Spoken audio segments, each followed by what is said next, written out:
Voz. Inspiración. Inclusión. Brecha de género. Feminismos. Amor propio. Feminicidio. Ella. Rabia. Cuidados. Las Palabras de Nosotras es un podcast para reflexionar sobre cómo las palabras nos significan. Autoras de la casa conversan sobre cuál es el léxico que más les mueve personalmente y que ha marcado su obra. Este es un viaje íntimo del por qué deciden dedicar un libro a las palabras que las cruzan, que las definen, que son de su interés. ¿Alguna vez has reflexionado sobre cuáles son las palabras que marcan tu vida? En este podcast te proponemos algunas. Hola, ¿cómo están? Bienvenidos al podcast Las Palabras de Nosotras, presentado por la Langosta Literaria de Penguin Random House. Hoy le doy la bienvenida a Bárbara Anderson. Ella es periodista, fundadora de la asociación Yo También y es autora de Invisibles, 24 mexicanos con discapacidad que cumplieron sus sueños, publicado por Aguilar. Bienvenida, Bárbara, ¿cómo estás? Muchísimas gracias y qué buena idea de este espacio, Elena, porque sin duda, sobre todo en el tema de discapacidad, las palabras se convierten en etiquetas y las palabras son muy importantes y las palabras crean mundos o también generan discriminación, de acuerdo a cómo las uses. Entonces, nunca mejor usado el término de la importancia y el peso de las palabras a la hora de hablar de un tema que no mucha gente entiende sobre la discapacidad. En Invisibles, que es el libro que publicamos con Aguilar, con la gran editora Ana María Bermúdez, aproveché para usar un diccionario que habíamos desarrollado en la asociación Yo También. Se llama ¿Cómo se dice de la A a la Z? El primer diccionario para reportear, escribir y contar historias sobre discapacidad. Porque no sé si a ustedes les habrá pasado que muchas veces no saben cómo referirse a una persona con discapacidad. Sí, y además, creo yo, desde la empatía, o sea, tú quieres utilizar un término correcto, empático, te quieres referir con el respeto que todas las personas merecen y no sabemos cuál es la palabra que hay que utilizar. Lo más importante, y creo que con este solo tip que les voy a dar es como si hubieran leído todo el diccionario, lo más importante es siempre hablar de persona. Todos somos ante nada personas con, y ya sabiendo eso, estamos por 90% arriba del resto de la gente que no sabe cómo decirlo. Una persona con discapacidad, porque la discapacidad es una característica más de tu persona. Eres una persona con cabello café, eres una persona con anteojos, eres una persona con ojos color caramelo, y eres una persona con diabetes o eres una persona con discapacidad auditiva. Entonces, persona con es la mejor manera de decirlo, es lo más políticamente correcto, porque tampoco se convierte en un sustantivo, es un adjetivo, ¿no? Entonces, si eres discapacitado, ya inmediatamente tienes una losa sobre ti que pone la discapacidad por encima de cualquier otra característica de tu persona. Y en realidad es una característica más, que nos vuelve únicos, que nos vuelve irrepetibles, que nos vuelve inolvidables, que nos vuelve fabulosos, pero toda esta cuestión de adornar, ¿no? El concepto de son personas especiales. Ese es uno de los términos, ¿no? Bueno, especiales son las pizzas a veces, ¿no? La gente no es tan especial. Claro.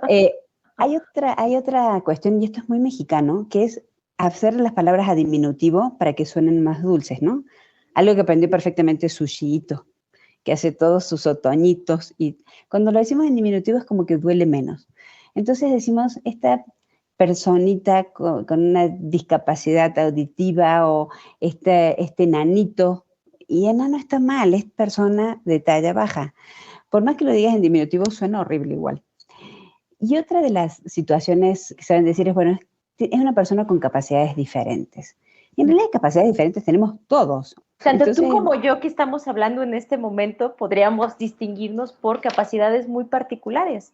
Yo puedo decir tranquilamente, Elena tiene capacidades diferentes, tú sí, gracias. Y yo, Bárbara tiene capacidades diferentes, sí, gracias. Yo puedo correr 10 kilómetros y tú puedes correr 25. Tenemos capacidades aeróbicas diferentes. Exacto. Entonces no es personas con capacidades diferentes, no es discapacitado, es persona con discapacidad. Y luego, si quieres ser más preciso, le sumas cuál es esa condición, una discapacidad auditiva, visual. Todas las discapacidades que tienen que ver con salud mental se les llama neurodiversidades, que también eso es algo más moderno y es mucho más amplio que autista, ¿no? Una persona con autismo o dentro del espectro autista o vive con una, y ese es otro verbo que a mí me encanta, ¿no? Vive con, eso también se puede usar. Es una persona que vive con discapacidad motriz. La discapacidad motriz y el usar una silla de ruedas está con ella y es parte de su vida, vive con, también es algo que las personas con discapacidad agradecen mucho cuando se les dice así. De hecho, en el libro, diferentes de las personas que cuentan sus historias de vida se refieren así. Ahora que tú lo mencionas, me doy cuenta porque dicen, yo vivo con esta discapacidad, yo vivo de esta manera. Y voy a citar, Ajá. hay aquí una frase de Naomi Somellera Mandujano que dice, si me dieran la oportunidad de ser alta, yo diría que no. Vine así y así soy única. Y se refieren, Soy. exacto, soy única y ella habla mucho como otras de las personas del libro de vivir, vivo de esta manera particular. Ujú, exacto. Entonces, ya de esa manera es mucho más políticamente correcto. Uno ya entra a la conversación desde otra manera y desde un lugar mucho más informado, mucho más correcto y mucho menos condescendiente, ¿no? Muchas veces la discapacidad va muy ligada a esta cuestión de la conmiseración, a mirar de arriba hacia abajo al otro, a tratarlo de una manera muy, sí, condescendiente o de pena, ¿no? O sea, de, bueno, pobrecito este chiquito con autismo. Y en realidad no es pobrecito. Las condiciones y las discapacidades generalmente no se sufren. Ese es otro verbo que se usa mucho, ¿no? Sufre de tal discapacidad. Las discapacidades no se sufren, se viven. Claro. Uno sufre de enfermedades y vive con una discapacidad. Es un paciente con, tampoco, porque pacientes cuando tienes una enfermedad que puedes liberar y la discapacidad generalmente es irreversible, entonces es vivir con. Creo que esa es la manera más correcta y más de uso común y no es tan difícil de olvidar de cómo Es se que debe usar. genuinamente no es difícil, es solo, es más, ya lo aprendimos de ti, Bárbara, ya sabemos cómo referirnos de la manera más correcta y yo lo repito, empática y con respeto, no Ujú. condescendiente, sino el respeto No. primerísimo para todas las personas. Otra opción es preguntar genuinamente, ¿cómo quieres que me refiera a ti? Muy poca gente se anima a preguntarle a las personas con discapacidad cómo quieren que las nombremos. Entonces, incluso a mí me pasaba con muchas personas con discapacidad visual, ¿no? Hay uno de los ejemplos en Invisibles, que es el de Juventino Jiménez, que es un indígena de Oaxaca, que yo le decía, bueno, tú con tu discapacidad visual, me puedes decir ciego, no tengo problema. En realidad yo no le había preguntado si le podía decir ciego. Dice, a mí me queda perfecto porque toda la gente entiende que soy ciego, que vivo con ceguera, que vivo con una discapacidad visual o soy débil visual, pero se puede decir ciego también. Se puede decir de la manera en que cada uno se sienta más cómodo. O sea, eso yo creo que también es importante recalcarlo. Y hay una de las escenas en el libro de un matrimonio de personas de talla baja que tienen un hijo que también es de talla baja. Entonces ellos, como sabían que le iban a decir enano, porque la gente tiene eso en la cabeza desde la época de los grandes circos hasta la actualidad, empezaron a decirle de cariño enano. Hay muchos que le dicen de cariño a sus hijos, ahí viene mi enano pequeñito, ¿no? Para que él se acostumbrara a escuchar la palabra enano de una manera de amor de sus papás y cuando se lo dijeran en la escuela de una manera despectiva, él no lo Él sintiera no así. lo relacionara así. Lo que hicieron fue resignificar una palabra a partir Exacto. del contexto que ellos querían darle, que es un contexto de cariño, de amor. Exacto. Entonces, que cuando él escuchara la palabra enano, no se sintiera inmediatamente dolido, sino que recordara que de así le decían sus papás de cariño cuando era pequeño. Entonces, creo que esa también es una puerta interesante, ¿no? El resignificar las palabras y que cuando es dentro de tu propia comunidad no lo sientas agresivo. Claro. Oye, y nos puedes decir, mira, hay mucho, mucho que aprender en este libro, pues tenemos 24 historias, nada más para empezar, y hay muchos términos que aprender, pero yo te quiero preguntar, Bárbara, regálanos dos palabras que tú creas que son medulares en todas estas historias. Hay una palabra que a mí siempre me gusta poner sobre la mesa, que lo usamos muy comúnmente, pero que en realidad no nos hemos centrado a pensarla, que es la normalidad. Incluso yo les preguntaba, si ustedes pudieran ser normales, y me decían, somos normales. Sí, lo leí muchísimo. Perdona que te interrumpa, pero yo leía cómo diferentes personas que dan sus testimonios, o sea, desde el principio dejaban claro, mi vida es muy normal, con mis Ajá. términos, en mi situación, y es completamente normal. Entonces, tendemos a muchas veces a aislar lo que no nos es común, ¿no? Lo que no nos es normativamente normal, lo que no entra en una cajita de lo que se cree que es normal o estándar. Entonces, bueno, Elena, como no es normal, como tiene discapacidad visual, de acuerdo a los lentes que estoy viendo, no puede entrar en este salón de clases, porque este salón de clases no acepta chicos con anteojos. Y ella no está dentro de esa normalidad que es la vida sin anteojos. Entonces, creo que también es resignificar qué significa ser normal. Que alguien me defina en algún momento qué es normal. No existe la normalidad. Somos todos diferentes. Nos enseñan desde que nacimos que somos únicos e irrepetibles. Y eso, que es una cosa maravillosa, que es una cosa que nos convierte en seres únicos e irrepetibles, se empieza a convertir en una espada de Damocles a medida que va pasando el tiempo. Eres única e irrepetible, pero no está tan bonito lo único irrepetible que tienes, que es usar anteojos. O eres única y irrepetible y eres una persona que no existió desde igual que tú en el mundo, pero tienes silla de ruedas. Y eso no está dentro de los únicos, ¿no? Entonces, hay una tendencia inicial de valorizar la personalidad de cada uno como única, pero a medida que va pasando el tiempo, que se van escolarizando o que van entrando a lugares de trabajo, se empiezan a crear estos especies de casilleros de normalidad donde tú no entras. O sea, no, esta persona que no se puede comunicar de manera oral no puede ir a un salón de clases porque no es normal. Y este marco que tú dices que además muy importante, Bárbara, se crea. O sea, no Exacto. es un marco natural, digamos, se No. crea, es una construcción social y cultural. Me lleva a otra palabra que es discriminación. Uh-huh. La discriminación básicamente es tratar de una manera despectiva a una persona que consideramos de una condición diferente a la nuestra. Entonces uno generalmente discrimina lo que no conoce, discriminamos de manera despectiva a alguien que tiene un color de piel diferente al nuestro, una creencia religiosa diferente a la nuestra, ¿no? Uh-huh. Siendo como la nuestra la hegemónica, ¿no? La mía es la buena, la del otro, el de la otra edad, es la mala. Claro, la norma, y lo digo entre comillas que no me están viendo, ¿no? Que es lo que nos explicabas. La normatividad, o sea, lo correcto, lo normal, es que seamos todos católicos. ¿Qué hace este judío acá? Y inmediatamente a él lo sacaste de este lugar, lo aislaste y lo discriminaste. Pasa con las preferencias sexuales, las preferencias religiosas, el color de piel, y pasa también, bueno, pasa con las mujeres, ni más ni menos en estos días hemos hablado mucho de eso en este mes, y pasa con las personas con discapacidad. Como no conozco muy bien cómo es prefiero aislarlo. No es normal, no es común, no es cercano a mí, no es hegemónico como yo, no es perfecto como yo, no es normal como yo, entonces lo aíslo. Y ese aislamiento es básicamente la discriminación. Y en este país vivimos muchísimos casos de discriminación. Dentro de, hay muchas minorías que viven discriminación, pero sin duda, y esto lo confirmó CONAPRED en su informe de 2022, la gente que ha hecho mayor cantidad de denuncias por discriminación fueron las personas con discapacidad en este país. Casi el 30% de las denuncias en México han sido de personas con discapacidad. Y dentro de este colectivo de personas con discapacidad, que es una minoría, las mujeres sufren mayor discriminación si tienen una discapacidad que si no la tienen. Si ya de por sí hablamos de que ser mujer es complicado en México, ya hemos visto cifras, ser una mujer con discapacidad aumenta casi 8 veces la posibilidad de ser víctima de acoso, de violencia física, de violencia económica y de violencia sexual en este país.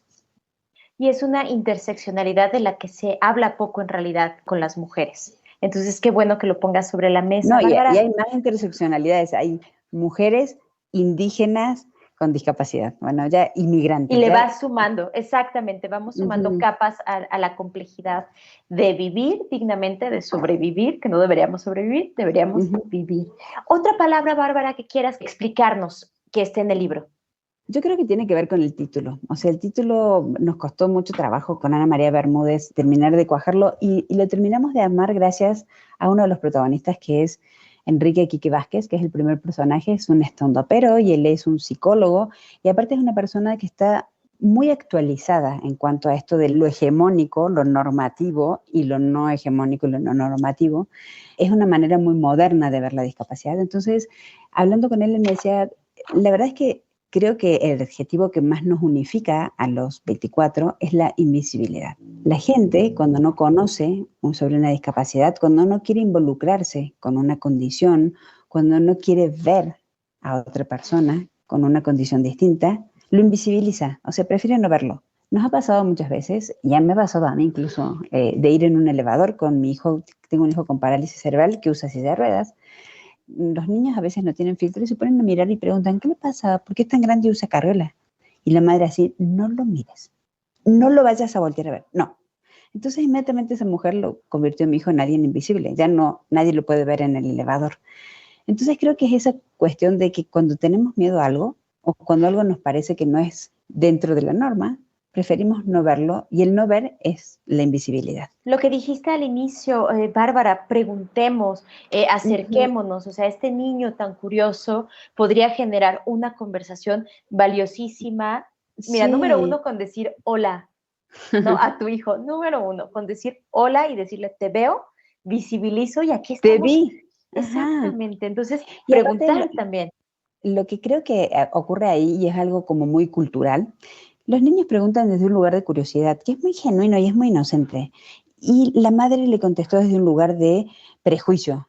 No, no, no, no. Esa mamá, primero, se imaginará que yo estoy preocupada. Se imaginará que ese chiquito ya ha sufrido mucho, mejor no lo mires. O sea, él no está cómodo como está. Cuando en realidad si a ese hijo le hubiéramos contestado en lugar de curiosidad de solamente decirle, ah, hola, Luca, que está a tu misma altura, tiene parálisis cerebral y es una conexión, una falta de conexión entre los cables que conectan el cerebro con el cuerpo. ¡Wow! Y ahí se acaba. Y los chicos, la verdad es que con una respuesta sincera y clara, se corta. O sea, no sigue la bola rodando hasta llegar a un nivel De discriminatorio. condescendencia, de discriminación y de condescendencia, que también lo decías hace un momento. Exacto, y son aspectos negativos de la misma, son primas hermanas negativas. Yo creo que hay que, primero, preguntarle a las personas con discapacidad. Segundo, hay que acercarnos a ellos y preguntarles cómo quieren ser tratados. Hay muchos en el libro que cuentan la misma anécdota, ¿no? Llegan al aeropuerto, algunos que tienen discapacidad motriz, le pregunta el de la silla de ruedas que te lleva hasta el avión, ¿pero usted no camina nada, nada, nada? No, no camino nada. O preguntarle a la persona que los lleva en la silla de ruedas, el señor camina y el otro así de, a ver, estoy en la silla de ruedas, pero hablo, escucho, y me puedes preguntar a mí. En los restaurantes pasa lo mismo, ¿no? Si una persona es ciega y va con una amiga a un restaurante, le preguntan siempre a la amiga que ve, ¿qué va a querer la señora? Y la otra así de, soy ciega, no sorda, y pude ver el menú, quiero una cerveza. Creo que nos tenemos que animar, y ahí aparece una pregunta, una palabra que tú creo que tenías en tu cuenco de palabras bonitas, que es la empatía. Creo que tenemos que empezar a desarrollar un poco más ese músculo y empezar a ver la diversidad. La diversidad es bonita, o sea, lo bueno que tenemos es la diversidad, es una de las cosas que nos enriquece más. Entonces, tener esa curiosidad genuina de preguntar de manera respetuosa qué te pasó, qué tienes o cómo te ayudo, necesitas algo, por qué usas silla de ruedas o por qué usas un bastón blanco con una raya roja. Los bastones tienen como distintos mensajes también de acuerdo a los colores que tienen pintados. Esas cosas que son muy curiosas y son interesantes de saber, inmediatamente lo incluyes, lo haces partícipe de la conversación, lo haces una persona interesante, lo haces una persona incluida, lo haces participar y sobre todo te acercas a él desde un lugar, otra vez desde respeto y no desde alejamiento y de discriminación. Entonces, la empatía, que no es solamente ponerse en los zapatos del otro, que creo que es la traducción más común de la empatía, es tratar de sentir cómo se siente estar en esos zapatos. Cuéntame cómo es vivir con una discapacidad, que fue mucho de lo que pregunté en el libro, ¿no? ¿Cómo se vive con una discapacidad visual? ¿Cómo se ciega y esquiadora? ¿Cómo haces para recorrer pistas de esquí diamante negro, que son estas de 45 grados de pendiente, sin ver nada? A mí me da pavor ir al baño con la luz apagada porque tengo miedo de golpearme con la cama. Imagínate esquiar sola a esa velocidad. Otra de las personas que también tiene discapacidad visual, que es Navy Luis, ella es fotógrafa. ¿Cómo sacas fotos si no ves? ¿Cómo tomas la temperatura? ¿Cómo eliges el encuadre? ¿Cómo encuentras la imagen perfecta de algo que no ves? O sea, es fascinante, porque aparte de las personas con discapacidad que viven en un mundo que hemos armado y hemos diseñado normal, donde sentimos que todo el mundo puede subir escaleras, acá en México es como esta, no sé, cultura Chichén Itzá, donde todo tiene escalones, aunque no los necesite. Las casas se ven más bonitas como en niveles, ¿no? Siempre hay un escaloncito, le da como altura, le da... Hay lugares que no necesitan escalera, hay departamentos o hay casas que sí. ¿Por qué pusieron esta escalera acá? No sé, se ve bonita, ¿verdad? Sí, pero no era necesaria. Entonces, en esto de la arquitectura y el diseño que se ha pensado para la normatividad, estas personas nos vienen a traer un baño de creatividad. Es decir, a ver, ¿cómo hace una persona que no puede moverse para subir y bajar escaleras? ¿Cómo hace una persona para bañarse? ¿Cómo hace para vestirse? ¿Cómo se las ingenia para ir desde su casa, peinada y muy propia, hasta su trabajo, ciega? O sea, eso es fascinante y habla de la necesidad y la habilidad que han desarrollado de tener una memoria increíble, de tener una resiliencia muy poderosa, incluso antes de que esta palabra se pusiera de moda para los tatuajes. Ellos son resilientes desde que nacieron, porque tuvieron que caerse y levantarse hasta entender que así funciona el mundo y me tengo que acostumbrar yo al mundo. Hay una cosa que a mí siempre me encanta recalcar, Elena, es la Convención Internacional de los Derechos de las Personas con Discapacidad. Es el tratado de derechos humanos más importante de México al mundo. La Convención Mundial de la ONU, la manera en la que hoy las personas son tratadas, las personas con discapacidad son tratadas en Japón, la manera en que las personas con discapacidad son aceptadas en los colegios de Noruega, la manera en que hoy las personas con discapacidad acceden a los mejores empleos en Alemania, se lo debemos a México, se lo debemos a un mexicano que se llamó Gilberto Enrique Gallardo. Él escribió la Convención Internacional, luchó en las Naciones Unidas, fue sumando países, fue sumando hasta que logró el 100% de los votos de las Naciones Unidas para votar esta convención que es supraconstitucional, está por encima de las constituciones de cualquier país, tanto que la firman los presidentes de los países. Y fue tan increíble esta convención que las Naciones Unidas le pidieron a Vicente Fox, que era el presidente que estaba en ese momento, que no firmara la convención, sino que le dejara que la firmara Gilberto en su nombre, porque era un legado de México a la humanidad. Curiosamente en México es donde menos se conoce eso. En Noruega, en España, hay monumentos a quien diseñó esta convención.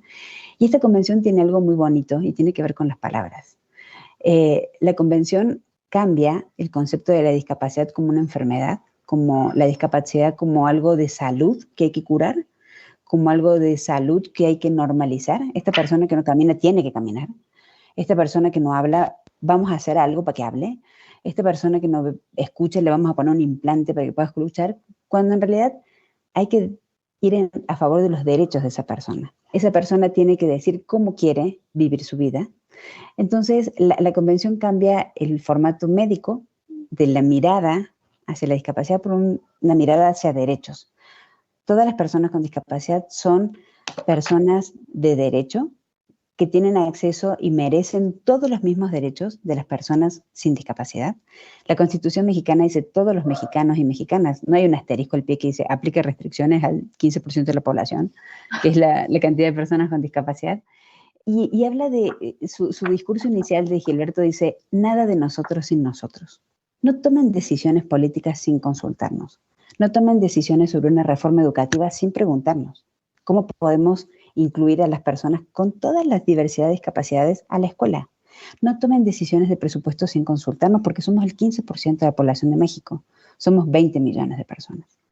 Nada de nosotros sin nosotros. Y replantea y mira la discapacidad desde otro lugar. La discapacidad no es un problema que tiene alguien y ese problema la pone frente al mundo, sino la discapacidad es el mundo construyendo barreras para el resto de las personas. Y nuevamente resignificamos con esto, entender de la manera que ha de entenderse la discapacidad, y tú lo dijiste, con derechos, y esta es otra palabra que yo quisiera poner sobre la mesa cuando hablamos de personas con discapacidad. Bárbara, tenemos que cerrar el episodio. ¿Nos puedes regalar una palabra más con la que te gustaría que nos quedáramos para reflexionar? Yo creo que la palabra es ver, ni más ni menos. Yo sé que a lo mejor juega mucho con el título de Invisibles, pero una vez que ves, no puedes dejar de verlo. Una vez que Elena leyó el libro y juntó las palabras que me iba a preguntar hoy, estoy segura de que ahora te has fijado mucho más en banquetas, te has fijado mucho más en la gente con discapacidad en la calle, has empezado a ver más personas con bastón blanco, has empezado a ver gente con sillas de ruedas. En el momento que todos empezamos a ver desde un lugar no de la conmiseración, no desde la pena, no desde el pobrecito, sino desde un lugar de es mi par, uno no puede dejar de verlo así. Entonces creo que la palabra ver resume mucho lo de Invisibles, porque necesitamos ver para adoptar, necesitamos ver para aprender, y cuando uno ya conoce sobre la discapacidad, le deja de tener miedo, y cuando uno le deja de tener miedo a algo, deja de discriminarlo. Discriminamos a lo que desconocemos. Cuando ya lo conocemos, no es objeto de discriminación porque ya sé cómo es.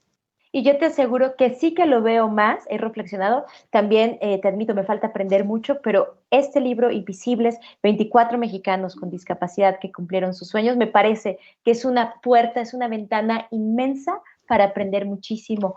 Bárbara Anderson, fundadora de la asociación Yo También, periodista y autora de Invisibles y también autora de Los dos hemisferios de Luca. Muchas gracias por esta conversación, Bárbara, te lo agradezco muchísimo. Muchísimas gracias, Elena. Y otra vez, saber usar bien las palabras puede ser la diferencia entre abrir o cerrar una puerta, entre abrir o cerrar una ventana. Gracias por esta idea. Gracias a todas las personas que nos escucharon en este podcast. Nos vemos en el siguiente episodio de Las Palabras de Nosotras. Búscanos en nuestras redes sociales, Twitter, @langosta_lit, Instagram y Facebook, Langosta Literaria, y en YouTube, Me Gusta Leer México.